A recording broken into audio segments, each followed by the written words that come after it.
All right, today we're going to dive into the fascinating world of gears. You know, those incredible toothed wheels that kind of work like magic, helping our machines go faster or slower, and sometimes become unbelievably strong. So, to get our heads around this, we're not going to start in some complicated factory or a high-tech lab. Nope, we're going to start with something I bet almost all of you have experienced, just riding a bicycle. And that right there, that's the big mystery, isn't it? Why does the exact same motion, you, pedaling, feel completely different depending on the situation? Well, the answer to this little puzzle is actually the key to understanding basically every gearbox on the planet. Okay, so to crack this bicycle mystery, we've got to rewind a bit and talk about a really basic principle of physics. And believe it or not, it all starts with a simple, heavy door. Just picture it in your mind for a second. You're standing in front of this huge, old, maybe even castle-style wooden door. Your job is just to swing it open. So where do you push? Well, where you push makes all the difference. If you try to push it right next to the hinges, you have to strain, you put your whole body into it, and the door barely even budges. But if you walk to the other end, as far from the hinges as possible, and push, it swings right open. You didn't magically get stronger, you just used your force way more effectively. And there's a name for that turning power you just discovered. It's called torque. And that is the absolute key takeaway here. Gears are at their heart tools for managing torque. They're designed specifically to increase or decrease that turning force depending on what a machine needs to do at any given moment. So how do they actually do that? Well, the secret is surprisingly simple. It's all about the size difference between the gears. And a great way to think about this is a little contest between an elephant and a mouse.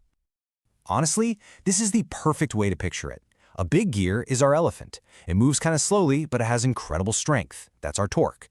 A small gear, on the other hand, is our mouse. It can zip and scurry around really fast, but it doesn't have a lot of raw pushing power.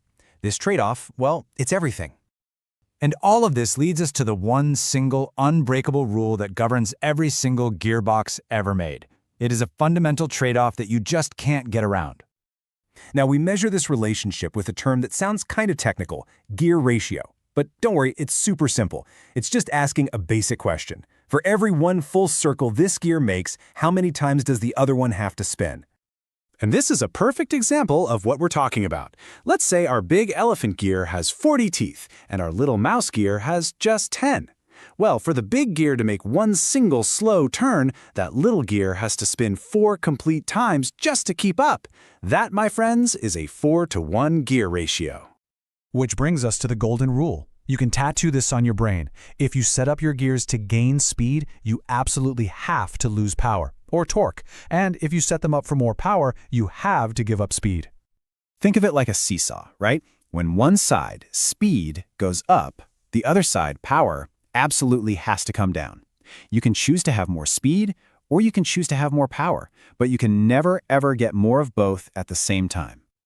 Okay, so theory is one thing, but where do we actually see this rule in action?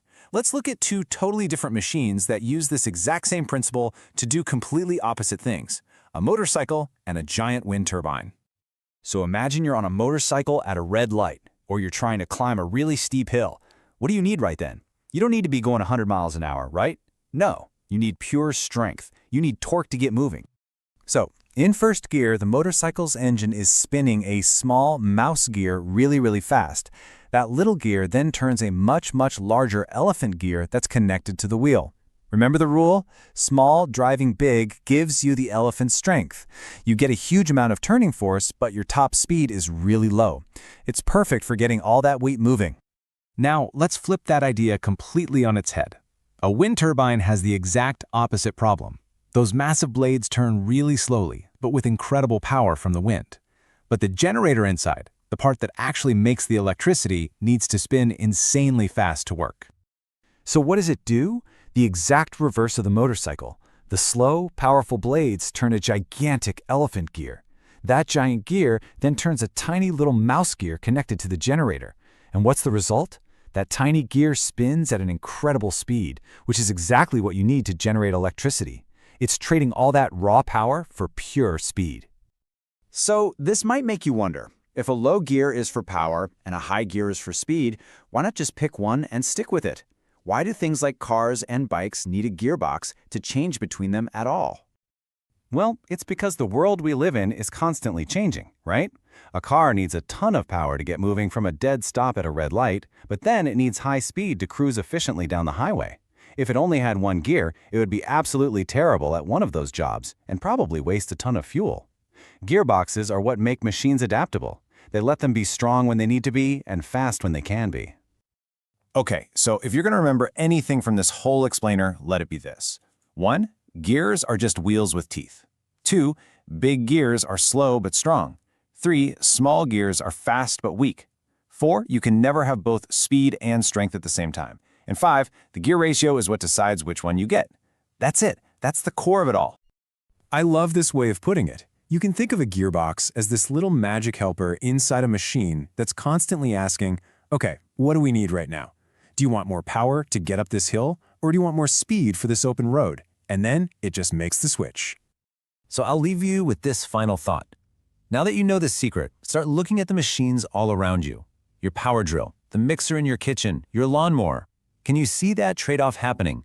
Which ones are built for pure torque and which ones are built for pure speed? Now that you know what to look for, the answer is everywhere. Thanks for tuning in.